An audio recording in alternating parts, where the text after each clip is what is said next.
ఎప్పుడైతే అక్కడ ఇనుముతో చేయబడినటువంటి కొలకర్ర అనేది ఒకటి ఉండేది.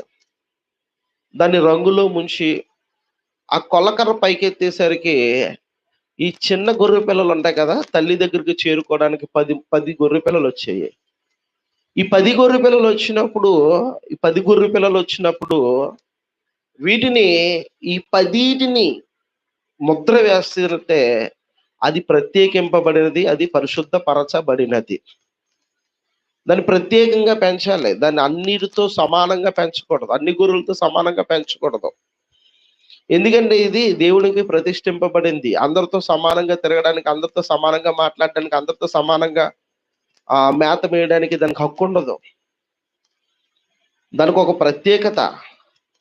ఏంటి ప్రత్యేకత అంటే దేవుడికి ఎన్నుకోబడిన గొర్రెపిల్ల. దేవుని ప్రజలకై బలి కావాలి.